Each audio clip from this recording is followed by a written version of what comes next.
Welcome to the Real News Network. I'm Paul Jay in Washington. The country that gets talked about least and perhaps has had the most to do with the 2001 events is Saudi Arabia. Saudi Arabia is a feudal monarchy. I often think of, if one tries to understand the ruling elite there, one must think about the television show The Tudors, contending feudal lords, a king trying to balance off the various interests of the competing interests of the royal family. But certain elements of the royal family were directly linked to the 9/11 plotters. This you can find in Bob Graham's book and also in the report by Bob Graham's committee. He was the head of the Senate Intelligence Committee and issued a report after 2001. Now joining us from London to help us analyze the Saudi ruling elite is Madawi Al-Rashid. She's a professor of social anthropology at King's College London. She's originally from Saudi Arabia, and she's the author of the books A History of Saudi Arabia and Contesting the Saudi State. Thanks for joining us again, Madawi. Thank you for asking me. So let's start with some of the 9/11 connections, which we'll explore in more detail in a future interview. Apparently, the Senate Intelligence Committee found a list of names of direct members of the Saudi government, the Saudi royal family, that were connected with 9/11. And certainly you have sections of the Saudi royal family that are very, very close to various American families, especially we know Prince Bandar was called the honorary member of the Bush family.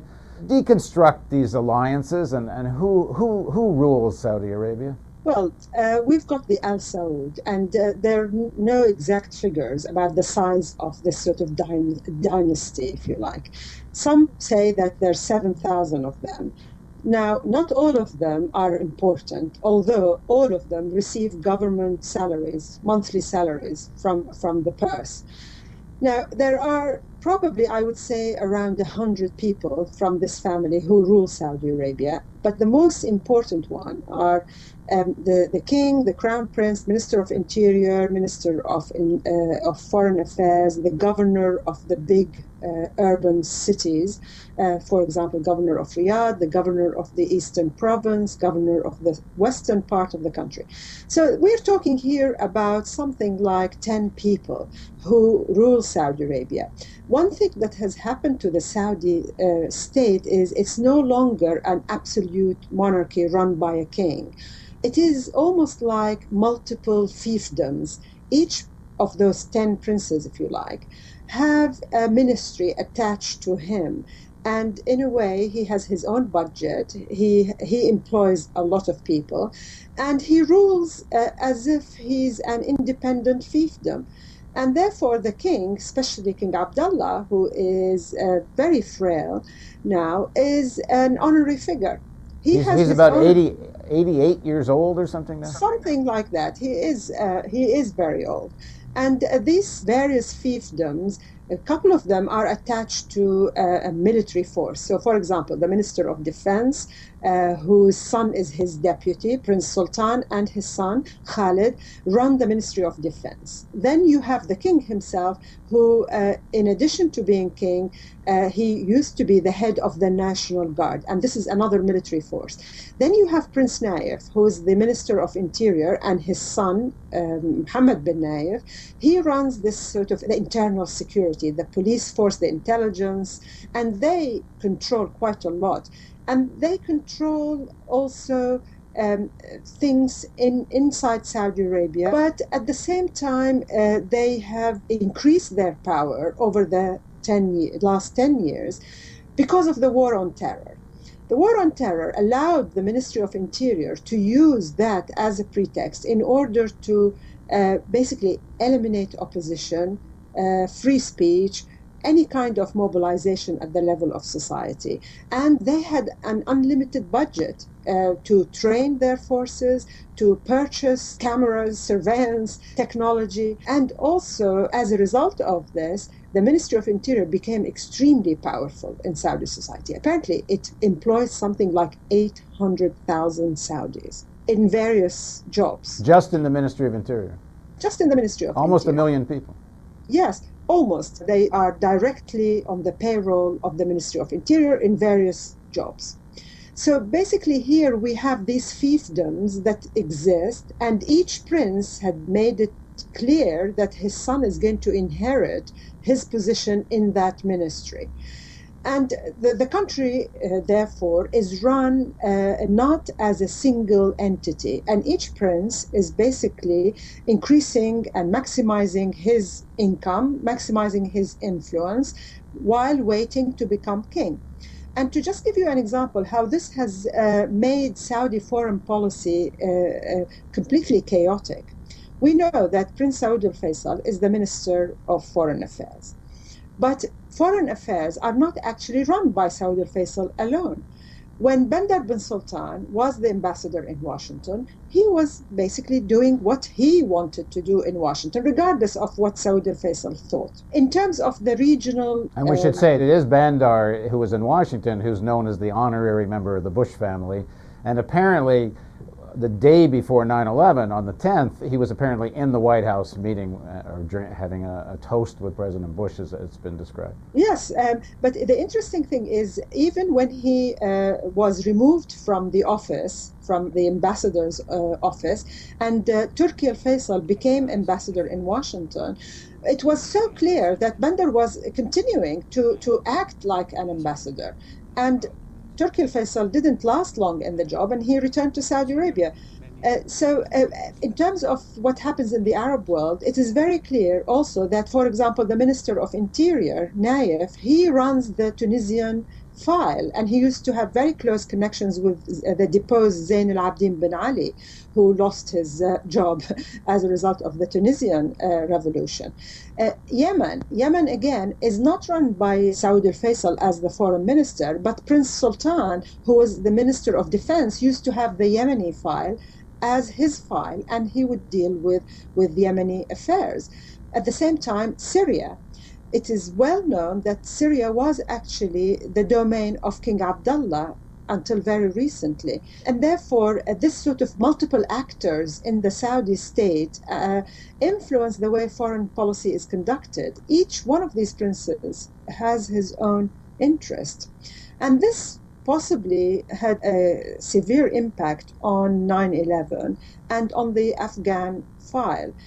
I think to go back even before 9/11, I mean, the Afghan issue, the Al-Qaeda, the jihad in Afghanistan was part of, in my view, and according to the secondary sources that I have consulted on this, was dreamt by Washington, London, Saudi Arabia, and the Pakistani intelligence services. The file of Afghanistan, as it started in the 1980s, was dreamt and planned, I think, in Washington, London, Riyadh, and Pakistan.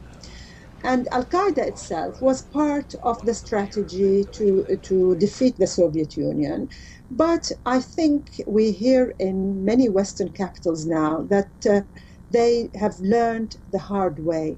Using religion as an instrument in foreign policy had backfired, I think. And what happened in 9/11 is part of that. It was part of this misguided policy of using Wahhabi Islam in order to defeat the Soviet Union. I mean, the jihadis were recruited in Saudi Arabia and around the world to go and travel to Afghanistan in order to liberate the land of Muslims from Soviet occupation. And religion was mobilized as an instrument in that strategy. But it backfired. And I think, the lesson to learn from that episode for Western government, including in Washington, London, everywhere, is that what we have seen during this Arab Spring is a revision of old foreign policy, Western foreign policy, in terms of sponsoring, supporting these Arab dictators from Morocco all the way to Riyadh.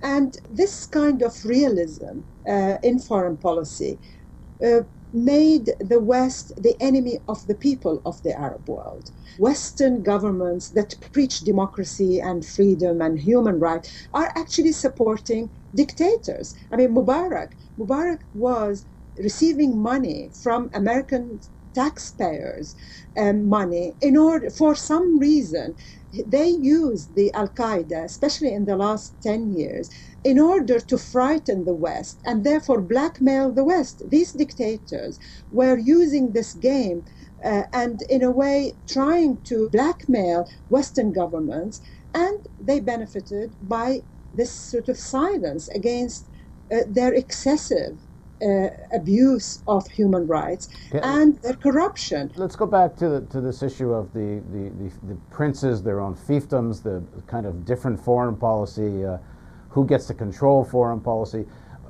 Which of these princes seems to have been linked to, and why, to Al-Qaeda in around pre-9/11 and in what came out after 9/11, in terms of the funding of Al-Qaeda, connections to the Taliban, the funding of madrasas in Pakistan, and then very specific, apparently, very specific information, based on Bob Graham's book, of actual funding of plotters in the United States. And then none of that ever seems to get followed up by anybody, including the investigation. I remember watching in the 9/11 Commission hearings, they were asking who authorized the plane that on September the 12th picked up members of the bin Laden family and some other Saudi royals and flew them out of the country at a time when all the skies were closed down. They kept asking FBI, did you authorize it? No. White House, did you authorize it? No. CIA, did you authorize it? No. Nobody ever owned up to it, as far as I know. This is an enormous power of the Saudis to be able to do this. Drill into this for us. Well, I think these are questions to be raised in Washington. I don't think I can answer them. And this just reflects how these mutual interests are really embedded and they're long term. And it's very difficult to shift. I mean, the interesting thing is that the Al-Qaeda file, Saudi Arabia itself, and I wrote a book about that, the regime itself was an incubator that produced this kind of violent jihadi forces. Saudi regime closed every single possibility for peaceful protest, as I said earlier. And as a result, anybody who had grievances against the regime would use force because the peaceful channels are closed. And for the internal politics of Saudi Arabia, this has tremendous consequences on society and on state-society relations. And therefore, when the Al-Qaeda file was opened and there was a serious rift between Washington and Riyadh at the time, immediately after 9/11, suddenly, through some kind of magical force, the incubator of this kind of violence has turned into a victim. And everybody thought that, we are all here together to fight the same evil. And they actually use that kind of language. But we forget that the problem was that the oppression of the Saudi regime, the fact that it doesn't allow any kind of peaceful protest, it doesn't open society to debate, has something to do with this violence. But is there also a kind of game going on? In Pakistan, there's a lot of talk in the American press about how the ISI and the Pakistani military play a kind of double game. Support for the Taliban on one side, on the other side, their allies in the war against the Taliban. I mean, aren't we saying the same thing from Saudi Arabia, except it doesn't seem to get talked about? Well, exactly. We don't, but we don't hear about it. And the file, I mean, in fact, as I said, the Saudis have moved from being an incubator of this violence to being victims of it. And the interesting thing is that the Saudis try to convince the world that they actually have the cure for that violence. And they have run de-radicalization programs that the United Nations and people in London and Washington talk about as the ideal model to de-radicalize Muslims.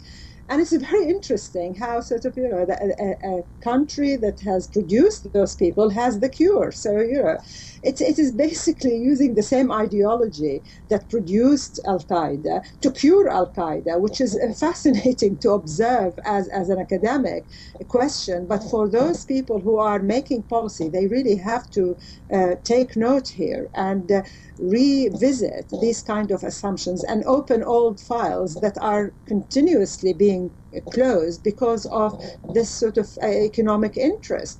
And perhaps, it is time to think seriously about how this violence came and what kind of forces led to 9/11. I think it is time, in light of what's happening in the Arab world at the moment, is to rethink policies that in the past supported these dictators without putting any conditions. I think it is time to rethink that relationship that has led to antagonizing millions of people in the Arab world. And perhaps it's time to open up the files of 9/11 and follow up on all these Saudi connections. They came to light and disappeared. Well, I mean, that's something for Washington to do, I think. It is, if it's an urgent issue there, I'm sure it will be reopened. Whether we will get to know the truth about these kind of connections, I'm not sure. Yeah, I don't think it's an urgent issue here. I think everything's been done to try to cover up everything to do with 9/11. Well, it doesn't even get talked about. Oil has become mightier than the truth, and also the importance of military contracts. I mean, it's amazing how that is actually so important, and it can override all sorts of other issues. Thanks very much for joining us, Madawi. Thank you for asking me. And thank you for joining us on the Real News Network.